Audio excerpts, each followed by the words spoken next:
우리 옆에 분하고 인사하겠습니다. 참 잘 오셨습니다. 한 번 더 인사하겠습니다. 기도의 용사 되시기 바랍니다. 우리 마지막으로 인사하겠습니다. 하나님이 도우십니다. 오늘 삼여선교회 수고 많으셨습니다. 우리 다음에는 배로 오실 거죠? 박수건 원사님이 대전에 오셨으니까 이제 더 잘 될 줄로 믿습니다. 복음은 눈 바꾸는 운동이에요. 우리가 복음을 알게 되면은 우리의 눈이 바뀝니다. 먼저는 이 땅이 전부가 아님을 이제 알게 되는 거예요. 복음을 알게 되면서 전에는 이 땅이 전부인 줄 알았는데 이제 복음을 알게 되면서 이 땅이 전부가 아니구나. 진정한 우리 인생의 본향은 하늘에 있는 거구나 라고 하는 거를 이제 깨닫는 눈이 이제 열리게 이제 되는 거죠. 눈이 바뀌니까 전에는 우리 인생의 가치를 땅에다 뒀는데 눈이 바뀌다 보니까 우리 인생의 진정한 가치는 하늘에 있구나 라고 하는 것을 이제 깨닫게 되면서 땅의 일이 혹시 잘 안 되고 또 땅의 일이 무너져도 우리는 또 하늘을 바라보고 그렇게 절망하지 않고 또 다시 일어나서 하나님의 약속을 붙잡는 하나님의 사람이 되는 거죠. 그래서 복음을 통해서 우리는 세상을 바라보는 눈, 우리의 인생을 바라보는 눈, 하나님의 계획을 바라보는 눈이 우리에게 바뀌어야 되는 것이죠. 또 우리가 복음을 알게 되면은 두 번째 어떤 눈이 바뀌게 되냐면은 이 복음은 결국 예수님이 날 위해 죽으신 거잖아요. 그렇기 때문에 우리가 복음을 알게 되면은 내가 얼마나 가치 있는 존재인가 라고 하는 사실을 이제 우리가 알게 되는 겁니다. 그분이 바로 날 위해 십자가에 죽으시기까지 그렇게 나를 사랑하셨다라고 하는 것을 우리가 깨닫는 순간 내가 얼마나 가치 있는 존재인가 라고 하는 것이 이제 새롭게 보이면서 이제 새로운 영적인 눈을 이제 뜨게 되는 거죠. 전에는 내가 뭐 살아야 무슨 의미가 있는가, 나에 대한 어떤 가치, 이 가치를 잘 몰랐는데 이제 복음을 알게 되니까 내가 얼마나 소중한지를 이제 알게 이제 되는 것이 복음을 통해 내 눈이 바뀌는 것이거든요. 그래서 우리가 지난 주일날 함께 살펴봤듯이 우리 일신교회 초창기 역사를 보니까 이 석조 건물 예배당을 지을 때 털을 닦고 또 돌을 깎고 또 돌을 날랐던 그러한 분들이 뜻밖에도 여성들이었다라고 하는 것을 이제 함께 나누면서 지금도 이렇게 여성들이 이런 굳은 일 하는 게 쉽지 않은데 벌써 70년 전에 우리 일신교회를 세워온 초창기 우리 일신교회 성도님들이 특별히 여성들이 이렇게 굳은 일도 맞이하지 않았다. 근데 이러한 얘기는 그분들이 복음을 알고 나서 얼마나 하나님 앞에 쓰임받기를 원했는지 그 쓰임받기 원하는 그 열망 그리고 주님을 위해 나를 위해 드리고 싶은 그런 마음들이 우리 일신교회 성도님들 안에 가득했다라고 하는 것을 이제 알 수가 있는 거죠. 사실은 은혜 받고 나면은 우리가 하고 싶은 일이 뭐냐면 너무나 주님을 위해서 뭔가 하고 싶어지는 거예요. 제 사무실에 이제 들어가면 안쪽에 옛날에 우리 마가다락방에 있었던 이 올겐이 있어요. 근데 올겐 옆에 보면은 이렇게 흰색으로 수산나회라고 이렇게 써 있거든요. 우리 일신교회 여성 성도들이 받은 은혜를 혼자 갖고 있지 않고 이 주변 이웃과 나누기 위해서 그렇게 섬겼던 그 여성들의 그 모임이 수산나회가 아니겠어요? 어떻게 하든 간에 이렇게 돈을 모아가지고 서울로 상경한 사람들 돕고 섬기려고 그렇게 애썼던 일신교회 그 여성들의 그 봉사 모임, 그게 이제 수산나회가 아니겠어요? 그래서 저는 실은 그 올겐을 참 귀하게 여깁니다. 어찌 보면은 다른 사람들이 볼 때는 참 그게 별거 아닌 것처럼 보여요. 괜히 그런 고물단지를 거기 그냥 그렇게 사무실에다 갖다 놨다 이제 이렇게 생각하실지 모르지만은 언젠간 우리 교회가 이제 조금 기념관 같은 거를 만들겠죠. 그러면은 이제 그 올개는 빛을 발하게 될 거예요. 예, 어렵던 시절, 누구나 다 힘들었던 시절, 정말 이 서울로 상경해서 어려움 당했던 그런 사람들을 돕기 위해서 우리 일신교회 여성들이 정말 소매를 걷어붙이고 그렇게 이웃을 섬기고 했던 그 복음의 열정, 그 열정이 저는 많은 사람들에게 또 우리 후대에게 다시금 알려줘야 되는 것이 아닌가라고 하는 그런 생각을 갖습니다. 그런데 이렇게 여성들이 아주 주도적으로 복음을 위해서 이렇게 헌신하고 살 수 있었던 것은 실은 복음을 알고 나서 내가 얼마나 가치 있는 존재인가라고 하는 것을 깨달았기 때문에 벌써 그 여성들이 굉장히 가치 있는 존재로서 그렇게 쓰임받게 되는 그런 일이 이제 있게 됐던 거죠. 그래서 복음이 들어가는 그런 곳곳마다 소외됐던 사람들, 상처받았던 사람들, 낙심했던 사람들, 눌렸던 사람들이 회복되면서 뜻밖의 사람들이 막 쓰임받는 그런 역사들이 나타나게 되는 거죠. 그 대표적인 게 수가성의 그 사마리아 여인이 아니겠어요? 나라는 사람은 살 가치조차 없다라고 생각했던 사람이 예수님을 알고 복음을 알고 나니까요, 자기가 들고 있던 물동이를 다 내던져버리고 동네로 나가가지고 바로 예수님을 전하면서 와봐라 라고 선포할 때 그 사마리아 땅에 많은 사람들이 예수님을 만나러 이렇게 몰려왔던 것을 이제 볼 수가 있는 거 아니겠습니까? 이 수가성의 여인을 통해서 우리가 보게 되는 거, 복음을 통해서 우리가 우리 인생에 새로운 눈을 뜨게 되는데 그것은 내가 얼마나 가치 있는 존재인가라고 하는 사실을 이제 깨닫게 이제 된다라고 하는 거죠. 저는 우리 일신교회 성도님들이 믿음 생활하면 할수록 내가 정말 하나님 보시기에 가치 있는 존재다라고 하는 사실을 깨달아 아는 귀한 은혜가 있게 되시기를 주님의 이름으로 축복합니다. 마지막으로 복음이 우리에게 깨달아지면은 우리에게 바뀌는 눈이 있는데, 관점, 시각이 있는데 그게 뭐냐면은 고난을 바라보는 눈이 바뀐다라고 하는 겁니다. 전에는 고난이 오면은 그냥 낙심부터 하고 아니면 원망부터 하고 아니면 누구를 탓하거나 이제 그랬던 거거든요. 고난이 오면은 야, 내 팔자야. 이제 그러면서 야, 나는 참 지지리도 운이 없다. 이제 이러면서 낙심하고 참 세상을 또 하나님까지 그렇게 원망하는 인생을 살았더라면 우리가 복음을 통해서 고난을 바라보는 새로운 눈이 열려지기 시작하면은 그때부터 달라지는 게 고난이 찾아왔어도 이 고난에는 분명히 하나님의 계획이 있다. 이 고난을 통해서 하나님이 하실 일이 있다라고 하는 고난을 바라보는 이제 새로운 눈이 이제 열려지게 되는 거죠. 그 대표적인 예가 지난 한 2월 달에 우리 청소년 아이들과 함께 수련회로 모였던 금요일 날에도 함께 나누었듯이 요셉이 형들한테 막 미움을 이제 당하잖아요.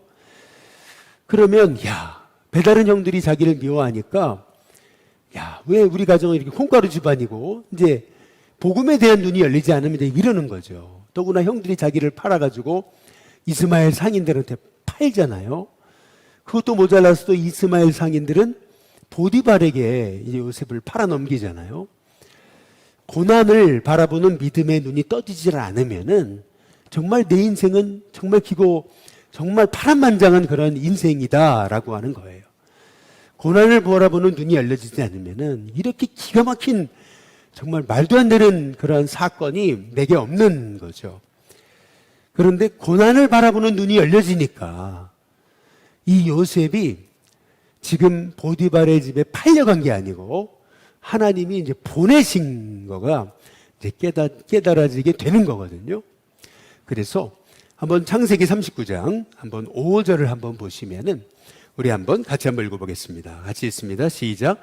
그가 요셉에게 자기의 집과 그의 모든 소유물을 주관하게 한 때부터 여호와께서 요셉을 위하여 그 애굽 사람의 집에 복을 내리심으로 여호와의 복이 그의 집과 밭에 있는 모든 소유에 미친지라. 실은 요셉에게 고난을 보는 눈이 열려지지 않았더라면은 요셉은요, 보디발의 집에 노예로 팔려가서 인생 망가졌을 거예요. 뭐 아주 거기서 일을 시켜도요, 막 반항적으로 뭐 아주 그냥 혈기왕성한 사람이었으니까 막 무슨 일을 시켜도 나 안 한다 그러고 뭐 죽이려면 죽이라 그러고 막 그랬을 텐데, 요셉에게 믿음이 열려져서 고난을 바라보는 눈이 열려지니까 내가 이 보디발의 집에 팔려온 게 아니고 하나님 보내셨다, 하나님 보내셨다라고 고난을 바라보는 시선, 눈이 바뀐 거잖아요. 이제 그러고 나니까 요셉이 생각하게 될 게 뭐냐면 바로 이 보디발의 집을 하나님 나에게 맡기셨다라고 하는 거죠. 그래서 그 보디발의 집에서 하나님과 동행하면서 맡겨진 일에 최선을 다하고 늘 하나님 앞에 기도하면서 맡겨진 일을 감당하니까요, 하나님 복을 주시는데 어떤 복을 주시냐면 요셉 때문에 보디발의 집이 너무 잘 되는 거죠. 오늘 창세기 39장 9절에 보니까, 39장 5절에 보니까 여호와의 복이 그의 집과 밭에 있는 모든 소유에 미쳤다, 이제 그렇게 이제 말하고 있어요. 하나님의 복이 그의 집뿐만 아니라 밭에 있는 모든 소유에 이렇게 미쳤다라고 그렇게 이제 말하고 있거든요. 그러니까 하나님의 사람이 직장에 들어가면 여러분 그 직장은 잘 되게 되는 줄로 믿습니다. 하나님의 사람인 여러분이 이제 믿음의 사람을 만나서 가정을 이루면은 여러분의 가정은 하나님이 복을 주시는 가정이 되게 될 줄로 믿습니다. 그러니까 하나님의 사람이 들어가는 곳은 그 사람 때문에 하나님은 그 공동체를 잘 되게 이제 하시는 거죠. 일신교회가 여기 회원동에 세워짐으로 이 일신교회가 이 회원동이 잘 되는 거, 여러분 그것이 하나님이 하나님의 사람을 통해서 하시는 일이라고 하는 거죠.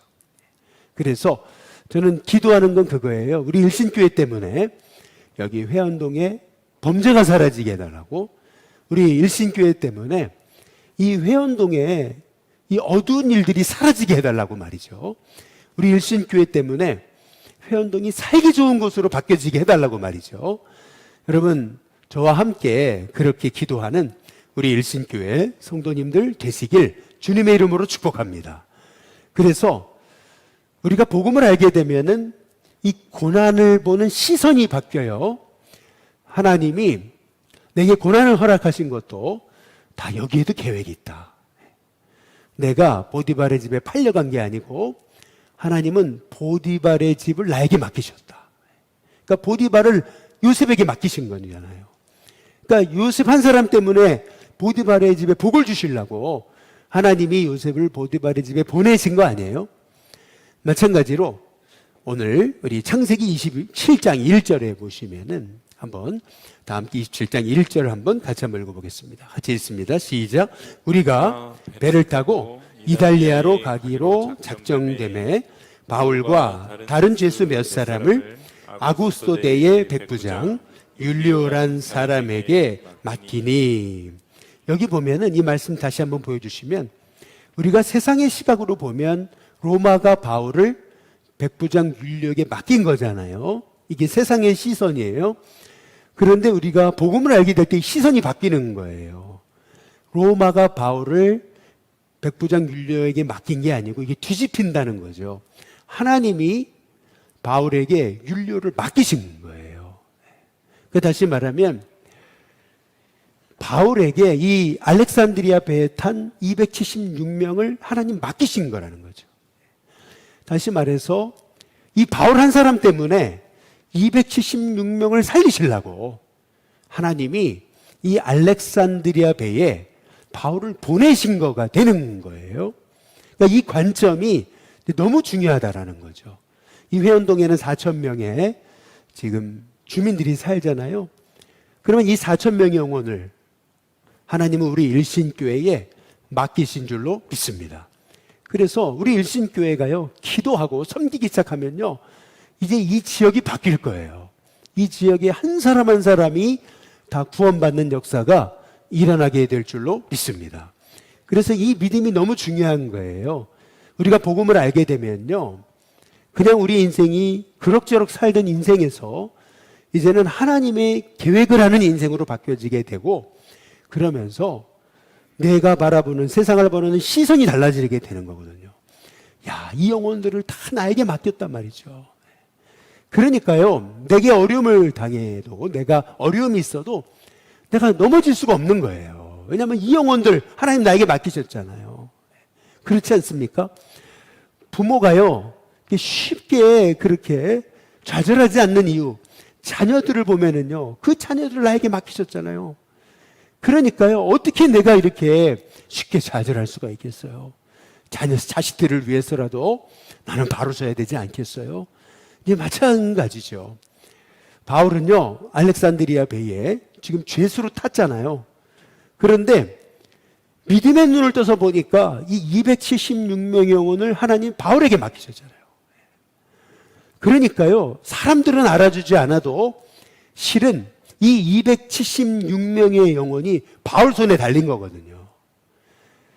그래서 이제 미항에서 이 알렉산드리아 배를요, 베닉스로 출항을 시키려고 할 때 바울이 반대하는 거예요.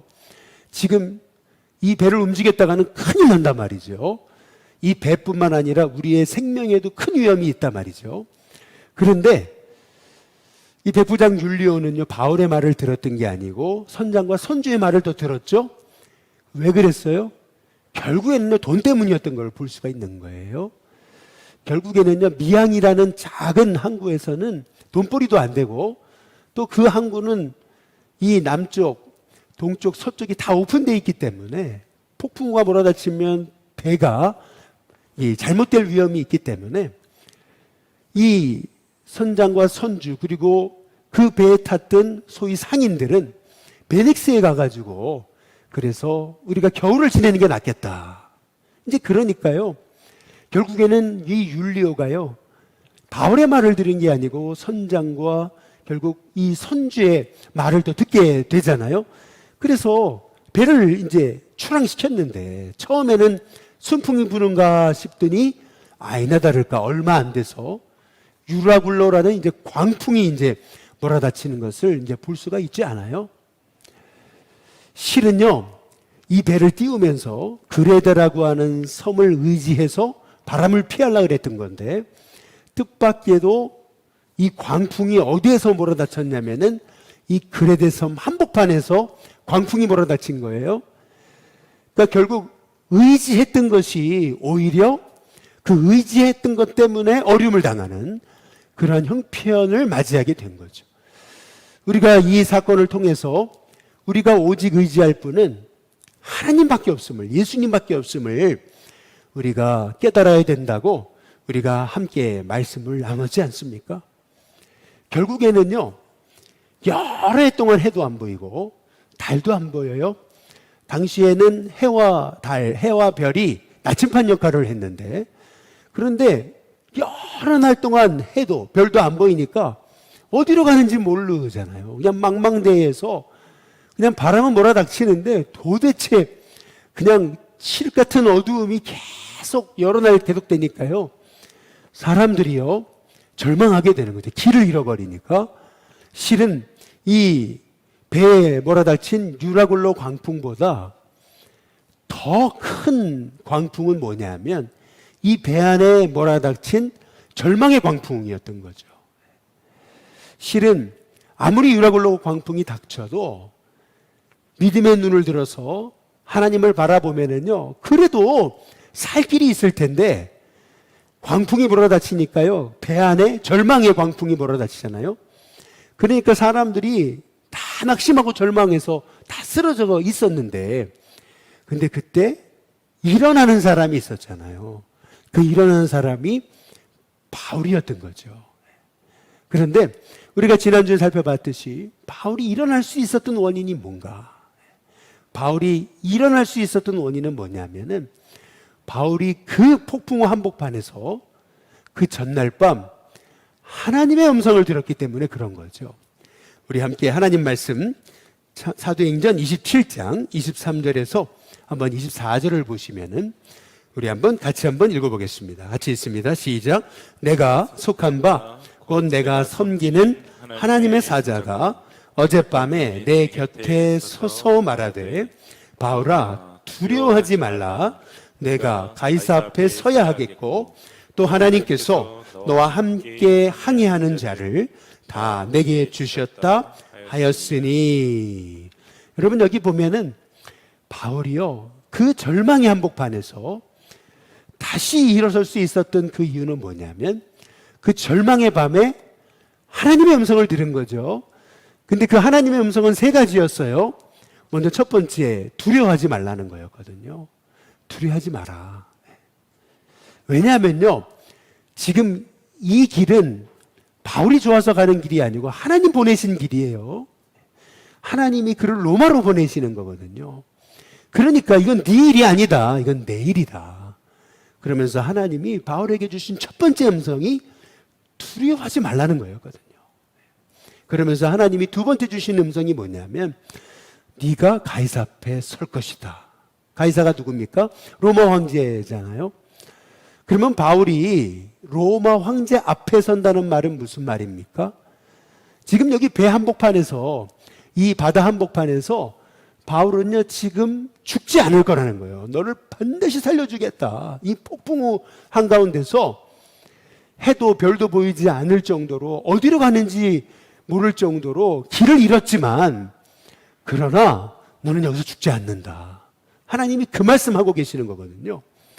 그리고 세 번째 하나님이 주신 음성이 너무 놀라운 거예요. 그건 뭐냐면 네가 가이사 앞에 설 뿐만 아니라 또한 하나님께서 너와 함께 항해하는 자를 다 내게 그다음 뭐예요? 주셨다. 맡겼다.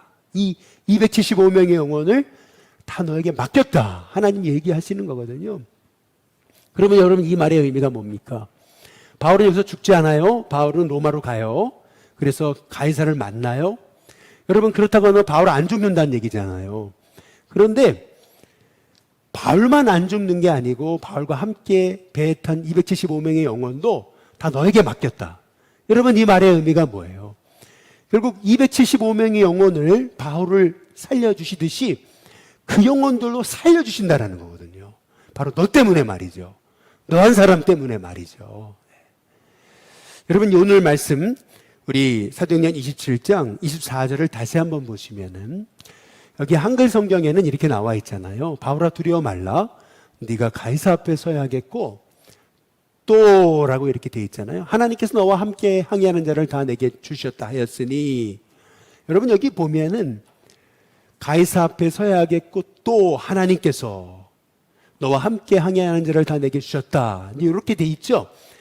그런데 원어의 성경에 보면은 이 또라고 하는 단어에 사실은 다른 헬라어가 붙었어요. 그게 뭐냐면은 한번 따라해 보시죠. 보라. 네, 보라라고 하는 단어가 원래 있어요. 헬라어 성경에는요. 보라. 여러분, 지금 이 말을 누가 하고 있는 거예요? 여기 23절 한번 띄워줘 보실래요? 내가 속한 바 곧 내가 섬기는 하나님의 누가요? 사자. 주의 천사를 보내셔서 지금 천사를 통해 하시는 말씀이거든요. 근데 그 천사가 지금 두려워하지 말라. 네가 가이사 앞에 서야 하겠고 또 보라. 하나님께서 너와 함께 항해하는 자를 다 내게 주셨다.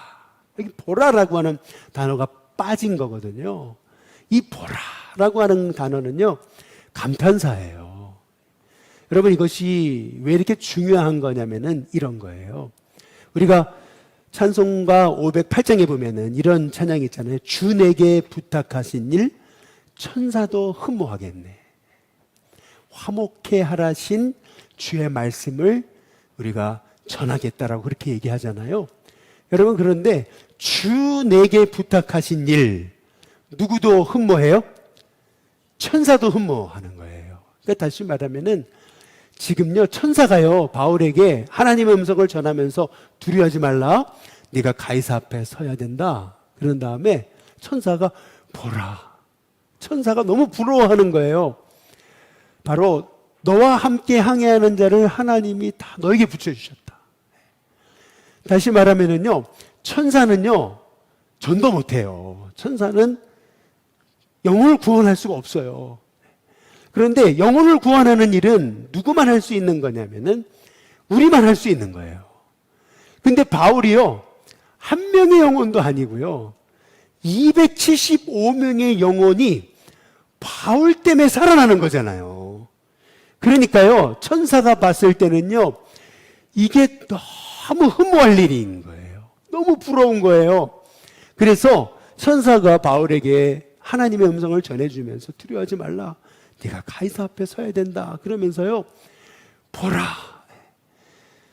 너와 함께 항해하는 자를 하나님이 다 붙여주셨다.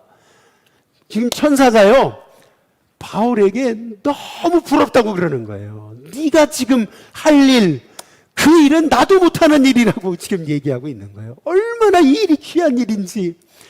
야, 바울아, 나는 네가 부럽다. 이제 그 얘기를 하고 있는 거예요. 이 표현의 의미는 그런 의미예요. 보라. 야, 어떻게 네가 한 영혼도 아니고 네가 어떻게 이 배에 탄 275명의 영혼을 너 한 사람 때문에 다 살릴 수 있는가? 여러분, 천사가요, 그래서 원래 원어 성경에는 보라라고 하는 감탄사가 있는 거예요.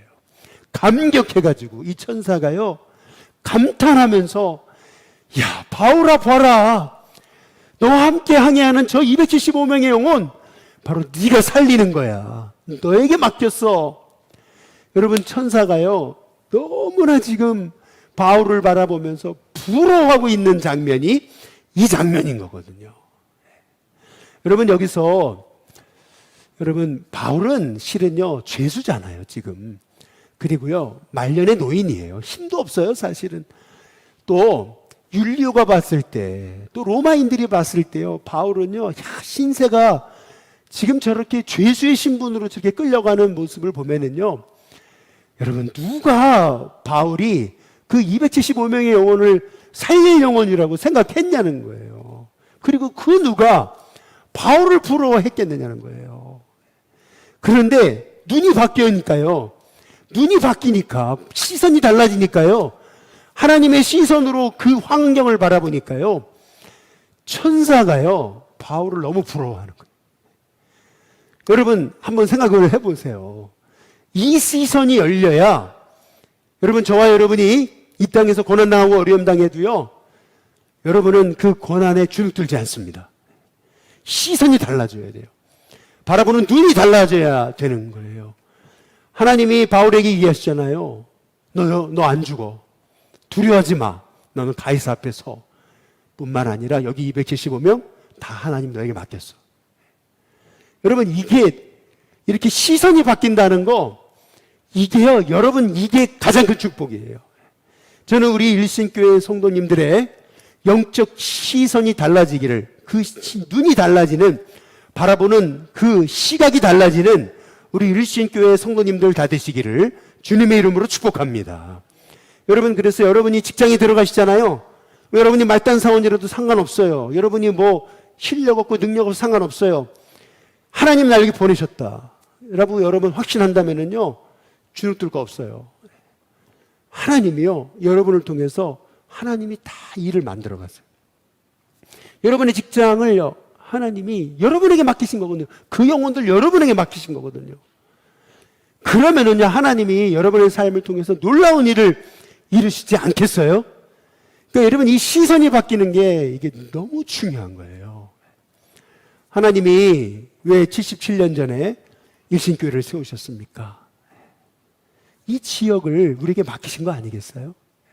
저는 일신교회 이제 와가지고요, 참 두려움도 많고 걱정도 많았어요. 그런데 시간이 흐르면서 기도하면 할수록 깨닫는 건 뭐냐면, 그래, 이 지역은 나 때문에 바뀐단 말이죠. 이 지역은 일신교회 때문에 바뀐단 말이죠. 확신이 있어요. 지난 우리 삼계탕 나눔 때도요, 많은 분들 오셨잖아요. 그분들이요, 지금 안 나오는 것처럼 보여도요, 다 나올 사람들이에요. 그렇지 않아요? 다 나올 사람들이에요. 결국에는요, 우리 예수님교회를 통하여서요, 저와 여러분을 통해서요, 이 땅을 새롭게 하시는 분이 하나님이신 줄로 믿습니다. 그래서 우리 시선이 바뀌어야 돼요. 아니, 나는 뭐 가진 것도 없고 실력도 없고 능력도 없고 건강하지도 못하고. 아니에요, 여러분. 볼품없어 보여도요, 요셉을 보디바르 집에 보내셨잖아요. 그러니까 요셉 때문에 보디바르 집에 막 복을 받는 거거든요. 요셉을요, 감옥에 보내셨잖아요. 그러니까 요셉 한 사람 때문에 감옥 분위기가 바뀌는 거거든요. 요셉을 애굽에 보내신 거잖아요. 요셉 때문에 애굽이 엄청난 그런 제국으로 바뀌는 거거든요. 똑같아요. 여러분이 여러분의 직장에 들어가면 여러분의 직장이 잘 돼야 그것이 하나님이 일하시는 방법이에요. 반드시 여러분이 들어가는 자리마다 하나님은 복을 허락해 주실 줄로 믿습니다. 그 믿음이 있어요, 저는요. 하나님은 나를 보내셨잖아요. 그렇기 때문에 나를 통해서 하나님이 일하신다. 여러분, 그런 믿음이 있게 되시기를 주님의 이름으로 축복합니다. 한번 옆에 분한테 인사하겠습니다. 하나님이 일하십니다. 우리 같이 인사해 보겠습니다. 여러분, 그래서 바울이요, 실은요, 이 말을 듣고요, 바울이 그 다음에 한 얘기가 굉장히 중요한 거예요. 사도행전 27장 한번 25절, 26절에 보니까 그러므로 그러잖아요. 그러므로 하나님이 나에게 이 영혼을 나에게 맡기셨다고 하셨으므로 여러분이요, 안심하십시오. 나는 내게 말씀하신 그대로 되리라고 저는 하나님을 믿습니다. 그렇죠? 그리고 나서 26절 같이 한번 읽어보겠습니다. 같이 읽습니다. 시작. 그런즉 우리가 반드시 한 섬에 걸리리라 하더라. 여러분, 한번 여러분께 여쭤볼게요. 하나님이 바울에게 한 섬에 걸릴 거라고 얘기하신 걸까요? 아니면 이거는 바울의 해석일까요? 예? 하나님이 바울에게 너 한 섬에 걸려 그러셨을까요? 아니에요, 여러분. 저는 그렇게 생각하지 않아요. 왜냐하면 사도행전 16장에 보면은 하나님이 바울을 마게도냐로 보낼 때요, 하나님이 보여주신 거는요, 마게도냐에서 청년 하나가 손을 흔들면서 건너와서 우리를 도우라고 하는 사인이었거든요. 그때 바울과 선교팀 일행은요, 같이 모여서 기도해요. 이게 무슨 뜻인지 분별하기 시작해요. 그리고 나서 그들이 했던 일이 뭐냐면, 우리를 하나님께서 저 사람들에게 보내신 줄로 인정했다 그랬어요. 인정했다. 이게 무슨 말이냐면요, 결론 냈다는 거예요. 그러니까 무슨 말이냐면요, 바울은요, 마게도냐에서 청년 하나가 이렇게 손짓하는 그런 모습을 보고서요, 분명 우리를 하나님이 마게도냐로 보내는 거라고 해석한 거예요. 그래서 아시아에서 선교하던 걸 다 접고 유럽으로 건너간 거거든요. 이것도 똑같아요. 하나님은 바울에게 천사를 보내셔서 두려워 말라, 넌 가이사 앞에 선다, 275명의 영혼을 너에게 맡겼다. 하나님 말씀하신 거거든요. 그러면 잘 보세요. 바울이 로마 쪽으로 가야 됩니까? 아니면 로마 반대편인 리비아 쪽으로 가야 됩니까? 어디로 가야 돼요?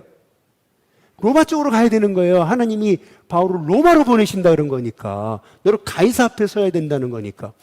그러니까요, 바울이요, 지금 한 육지에 걸린다 그러지 않고 섬에 걸린다고 한 이유는 뭐냐면, 로마로 가려면은요, 로마로 가다 보면 거기에 많은 섬이 있는 걸 아는 거예요. 그래서 바울은 확신한 거예요. 분명히 우리는 뭔가 어떤 섬에 걸릴 거다.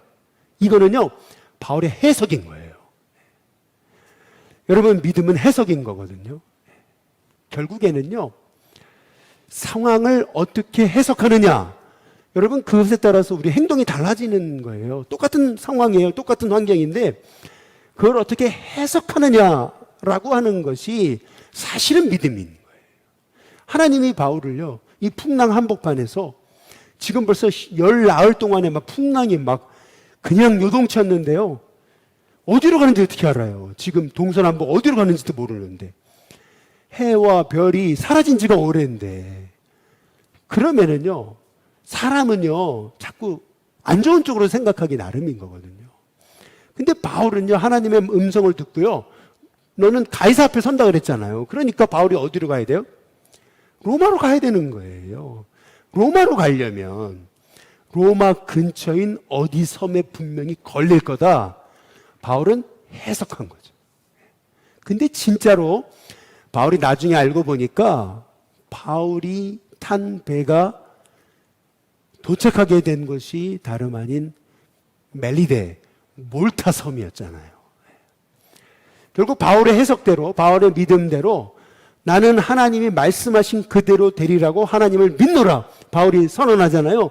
그 믿음대로 하나님은 바울을 로마에서 비행기 타고서 한 1시간 25분이면 날아갈 수 있는 몰타 섬으로 하나님께서 이끌어 주신 거예요.